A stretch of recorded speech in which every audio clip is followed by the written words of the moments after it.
ತುಮಕೂರು ಮಹಾನಗರ ಪಾಲಿಕೆಯ ನಿರ್ಲಕ್ಷ್ಯದಿಂದ ಗುಬ್ಬಿ ಗೇಟ್ನಿಂದ ಶಿರಾ ಗೇಟ್ವರೆಗೂ ನಡೆಯುತ್ತಿದ್ದ ಕಾಮಗಾರಿ ಸ್ಥಗಿತಗೊಂಡಿದೆ. ಇದರಿಂದ ಶಿರಾ ಗೇಟ್ ನಿವಾಸಿಗಳಿಗೆ ನಿತ್ಯ ಧೂಳಿನ ಮಜ್ಜನ ಆಗುತ್ತಿದೆ. ಸ್ಥಳೀಯರು ಕೆಮ್ಮು, ಕಫ, ಜ್ವರದಿಂದ ಆಸ್ಪತ್ರೆ ಸೇರುತ್ತಿದ್ದಾರೆ. ಸ್ಮಾರ್ಟ್ ಸಿಟಿಯ ನಿಜರೂಪ ದರ್ಶನದಿಂದ ಜನರು ಕಂಗೆಟ್ಟು ಹೋಗಿದ್ದಾರೆ.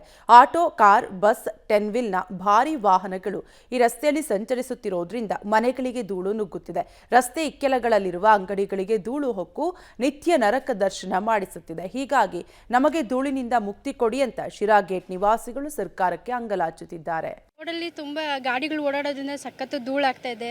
ಮತ್ತು ಗಾಡಿಗಳು ರೋಡ್ ಸರಿ ಇರೋದ್ರಿಂದ ಬಿದ್ದು ಗಾಡಿ ಏಟ್ ಮಾಡಿಕೊಂಡು ತುಂಬ ಪರದಾಡಂಗೆ ಆಗ್ತಿದೆ. ಯಾರು ಕೂಡ ಇಲ್ಲಿ ಬಂದು ಏನು ಸಮಸ್ಯೆಗಳು ಏನು ಅನ್ನೋದು ಕೇಳ್ತಾ ಇಲ್ಲ. ಧೂಳಿಂದ ತುಂಬ ಆರೋಗ್ಯ ಸಮಸ್ಯೆ ಆಗ್ತಾ ಇದೆ. ಓಡಾಡೋದಕ್ಕೂ ತುಂಬ ಕಷ್ಟ ಆಗ್ತಾ ಇದೆ. ಎಲ್ಲರೂ ದಿನ ಮಾಸ್ಕ್ ಹಾಕೊಂಡು ಓಡಾಡೋ ಅಂಥ ಪರಿಸ್ಥಿತಿ ಬಂದಿದೆ. ಚಿಕ್ಕ ಮಕ್ಕಳು. ನಾನು ಇಲ್ಲಿ ಅಂಗಡಿ ಇಕ್ಕಿ ಆಗಲೇ ಒಂದು 8 ವರ್ಷ ಆಗೈತೆ.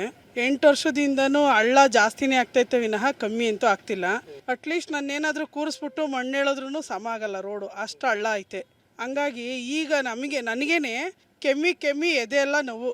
ಮೊನ್ನೆ ಹೋಗಿ 800 ರೂಪಾಯಿ ಮೆಡಿಸನ್ ತೊಗೊಂಬಂದಿದ್ದೀನಿ.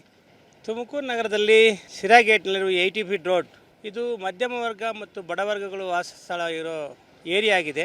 ಕಳೆದ 10 ವರ್ಷದಿಂದ ನಾವು ಇಲ್ಲೇ ವಾಸ ಮಾಡ್ತಾ ಇದ್ದೀವಿ. ಸುಮಾರು 1-2 ವರ್ಷದಿಂದ ಈ ರಸ್ತೆ ದಿಕ್ಕು ದಿಸೆ ಇಲ್ಲದಂಗೆ ಆಗ್ಬಿಟ್ಟಿದೆ. ಯಾರು ಇದನ್ನು ಗಮನನೇ ಕೊಡ್ತಾ ಇಲ್ಲ. ಎಲ್ಲ ರಸ್ತೆ